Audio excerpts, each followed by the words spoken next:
Em trai tớ mua một chuỗi hạt Phật ở cửa hàng 2000. Về nhà cứ khăng khăng mình là thái tử gia kinh thành. Bố vừa định cho em ấy một trận, thì tớ thấy dòng chữ lướt qua màn hình. Nó không nói bừa đâu. Hồi đó ở bệnh viện, mẹ cậu đã lén đổi con của hai nhà Cố và Giang. Nó mới là con trai ruột của nhà Cố ở kinh thành. Bố nghiện cờ bạc, mẹ hay say xỉn, tớ thì tan nát, còn em trai là thái tử gia kinh thành. Lần này, trước khi cái tát kịp rơi xuống, tớ kéo em ấy ra sau lưng. Mẹ tớ ở tuổi 50 cuối cùng cũng sinh được một cậu con trai. Nhưng sau khi sinh em trai, mẹ như biến thành người khác. Vừa từ bệnh viện về, đã quăng em trai cho tớ. Ra lệnh chỉ cần tớ không để Giang Nghị chết, thì muốn làm gì cũng được. Giang Nghị còn bé xíu, mẹ lại chẳng cho em ấy ăn uống. Tớ đành lấy tiền làm thêm. Trích ra mua 2 chai sữa, cho em ấy uống. Nhưng may sao Giang Nghị, nhờ 2 chai sữa tươi rẻ nhất mỗi ngày, đã sống sót được. Giang Nghị không được đi mẫu giáo. Đến tuổi đi tiểu học, tớ đã lên đại học. Ngày đi học đại học, tớ hơi luyến lưu Giang Nghị. Em à, chị có thể ít về nhà lắm. Chị chưa đủ sức đưa em đi. Em cố chịu vài năm nữa. Đến tuổi học đại học, thì đừng bao giờ quay lại cái nhà này. Nhưng tớ không ngờ, bố mẹ chẳng cho Giang Nghị đi học. Suốt bao năm, tớ luôn thắc mắc. Bố mẹ khao khát có con trai đến vậy. Sao sinh Giang Nghị rồi, lại đối xử với em ấy còn tệ hơn tớ. Mọi bí ẩn đều được hé lộ vào ngày hè năm 3 đại học khi tớ về nhà. Khi tớ về đến nơi, Giang Nghị đang giơ chuỗi hạt Phật mua ở cửa hàng lên. Ông chủ nói đây là hạt Phật, đeo nó là thái tử gia kinh thành luôn. Em ấy vừa dứt lời, mẹ tớ, Lưu Tố Quyên, mày nói gì đấy? Ra từ phòng. Thái tử gia kinh thành gì chứ? Mẹ giận hơn thường ngày, giật phăng chuỗi hạt trong tay Giang Nghị. Mày lấy đâu ra 2000? Có phải ăn trộm tiền của tao không? Chuỗi hạt rơi vãi đầy sàn. Giang Nghị khóc qua. Con không ăn trộm. Đây là tiền con nhặt chai bán được. Mẹ đừng đánh con. Con không mua nữa. Cũng không nói mình là thái tử gia kinh thành nữa. Tớ chẳng lạ gì cảnh này. Im lặng kéo vali về phòng, định đóng cửa thi. Trước mắt hiện lên từng dòng chữ. Nó thật sự không nói bừa. Hồi đó ở bệnh viện, mẹ cậu lén đổi con của hai nhà Cố. Nó mới là con trai ruột của nhà Cố ở kinh thành. Nhà Cố đến giờ vẫn chưa hay biết. Nếu nữ chính thấy được dòng chữ này, dẫn em trai đến nhận họ hàng là xong. Tớ đứng ngây ra. Thì ra Giang Nghị không phải con ruột của bố mẹ. Nếu tớ đưa Giang Nghị về nhà Cố, thì cuộc đời buồn thảm của tớ và em ấy sẽ hoàn toàn đổi khác. Trước khi cái tát rơi xuống, tớ kéo Giang Nghị ra sau lưng. Khi cái tát của Lưu Tố Quyên trúng tớ, chẳng đau mấy. Dù sao tớ cũng quen rồi. Chỉ có Giang Nghị bé nhỏ ngỡ ngàng. Chị làm gì vậy?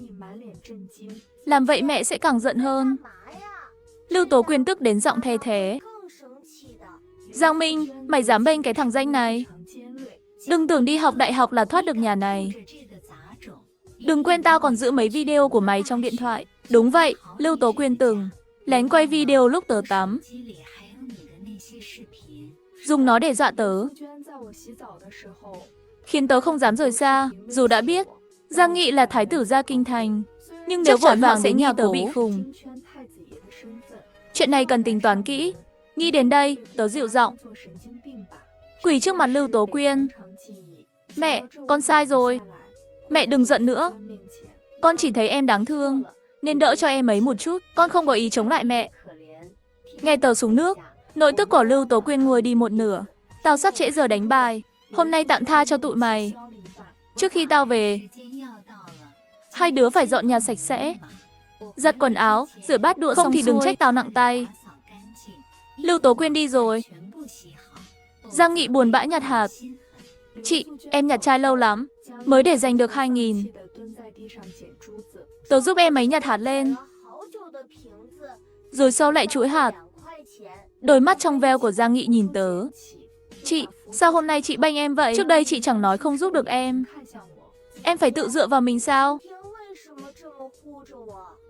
Tớ mím môi, giải thích với Giang Nghị. Tiểu Nghị, không phải chị không muốn giúp em, mà trong cái nhà này, chị cũng khó bảo toàn bản thân. Ánh mắt em ấy dần tràn ngập tuyệt vọng, nước mắt to như hạt đậu lăn xuống. Em biết mà, chị đã cố hết sức rồi. Nhưng chị ơi, em thấy đời em còn tuyệt vọng hơn chị. Họ không cho em đi tiểu học, không học tiểu học. Thì làm sao em nên được trung học, đại học? Chị ơi, sao đời em có phải kiếp trước em làm gì sai không? Nói rồi em ấy lau nước mắt. Chị, kiếp này em chịu khổ đủ rồi. Nếu em không còn nữa, kiếp sau có được đầu thai tốt hơn không? Dù làm chủ cún con, em cũng cam lòng. Tớ giật mình vì ý nghĩ của em ấy. Tiểu Nghị, em đừng nghĩ chị vậy. Đã tìm ra cách để thoát khỏi cái nhà này. Lần này về là để dẫn em đi cùng. Giang Nghị lập tức sáng mắt, như có ngôi sao lấp lánh trong mắt.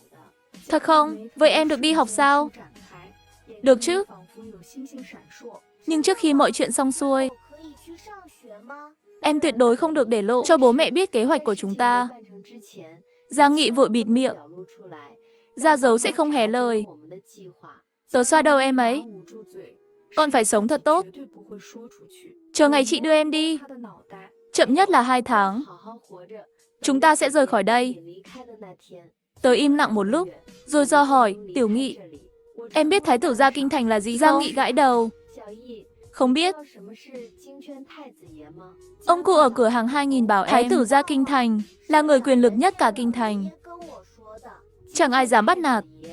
Muốn gì cũng có. Giang Nghị ngây ngô gật đầu, suýt xoa. Số Thái tử gia kinh thành sướng thật. Nếu một ngày em thành Thái tử gia kinh thành, em sẽ làm gì? Tớ chưa hỏi xong, Giang Nghị đã hào hứng. Em sẽ cho đám bắt nạt chị một trận, rồi mang hết thứ tốt nhất trên đời đưa cho chị. Tớ bật cười vì em ấy. Không nói thêm gì. Nếu con ruột của Lưu Tố Quyên ở nhà Cố, chắc chắn bà ta từng lén đến xem. Thế là tớ theo dõi bà ta cả tuần. Nhưng nhìn Lưu Tố Quyên ở bàn bài, chẳng có vẻ gì là muốn rời đi. Chẳng có ý định rời đi chút nào. Tớ thở dài, chuẩn bị về nhà. Đúng lúc này, nhóm làm thêm bỗng hiện lên một tin nhắn. Lương giờ 3.000, tuyển gia sư dạy tiếng Anh tiểu học. Yêu cầu chịu được trẻ nghịch ngợm đã khiến vài gia sư bỏ cuộc. Hy vọng gia sư giữ được bình tĩnh. Tốt nhất là sinh viên đang học thanh đại. Trong nhóm làm thêm vốn yên ắng, lập tức có người nhảy vào. Trời ơi, 1 giờ 3.000. Tớ đi, tớ cũng đi. Tớ nữa, đăng ký ở đâu? Chớp mắt đã có mấy người đòi đi. Tớ lo lắng vội gõ tin nhắn đăng ký, chuẩn bị gửi đi thì thấy có người trong nhóm khuyên. Mấy cậu chỉ thấy 1 giờ 3.000. Có biết thằng nhóc đó đáng sợ thế nào không? Gia sư trước suýt bị nó hành chết, giờ còn nằm y cu cấp cứu. Thái tử nhà Cố này đúng là siêu quậy. Không sợ có tiền mà không tiêu được thì cứ đi. Tớ lập tức bắt được 2 chữ, nhà Cố, đúng như tớ đoán. Sinh viên đại học vẫn tiếc mạng lắm. Nhiều người lập tức rút tin nhắn. Nhưng tớ càng quyết tâm gửi tin đi. Tớ đăng ký. Sau 2 ngày chờ đợi, một người tự xưng là quản gia nhà Cố gọi điện cho tớ. Chúng tôi xem đơn đăng ký của cô. Trình độ học vấn rất phù hợp, nhưng vẫn cần gặp mặt để phỏng vấn. Chuyển 3 chuyến xe buýt. Tớ cuối cùng cũng đến cổng khu biệt thự nhà Cố. Xe nhà Cố đã đợi tớ từ lâu. Tớ vội chạy lên xe. Trong xe vang lên giọng chế nhạo non nớt. Cô giáo nghèo kiết xác đi xe buýt à? Chả trách chậm thế. Thằng nhóc này là con một của Cố thị, Thái tử gia trong giới kinh thành, và cũng là con ruột của Lưu Tố Quyên.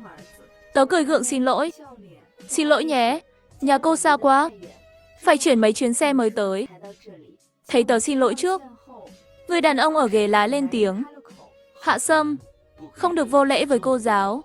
Cố Hạ Sâm liếc tớ khinh khỉnh, vẫn chẳng có ý xin lỗi. Lúc này, người ở ghế lái quay đầu lại. Tôi là Lưu quản gia của nhà Cố. Mọi việc của thiếu gia đều do tôi phụ trách. Thì ra chỉ có quản gia lo cho Cố Hạ Sâm. Vậy tớ khó mà gặp được bố mẹ cậu ta. Thế làm sao báo chuyện đổi con cho nhà Cố đây? Xe nhanh chóng vào ga dưới tầng nhà Cố. Cố Hạ Sâm dẫn tớ và quản gia đi thang máy trong ga lên tầng 2. Tầng 2 có một phòng sách rộng. Chỗ tớ sẽ dạy thêm cho Cố Hạ Sâm. Quản gia hỏi tớ còn thắc mắc gì không? Tớ lắc đầu bảo không. Rồi ông ấy nhìn Cố Hạ Sâm. Thiếu gia, cậu thấy gia sư này ổn không? Cố Hạ Sâm ngồi trên sofa liếc tớ. Vẫn còn người không biết sợ chết. Dám làm gia sư của tao. Dù sao ai đến cũng thế. Cuối cùng cũng bị tao đuổi đi thôi. Quản gia nghe vậy chẳng lạ gì. Vậy nếu thiếu gia thấy ổn, ngày mai bắt đầu dạy nhé. Được, tớ có một yêu cầu. Lương có thể trả hàng ngày không? Tớ thật sự rất cần tiền. Cố Hạ Sâm bật cười. Mày đúng là đứa nghèo nhất tao từng gặp. Quản gia, trả tiền hàng ngày đi. 3 ngày đầu dạy Cố Hạ Sâm, tớ thấy cũng bình thường. Tớ lấy được tóc của cậu ta, rồi gửi đi xét nghiệm S.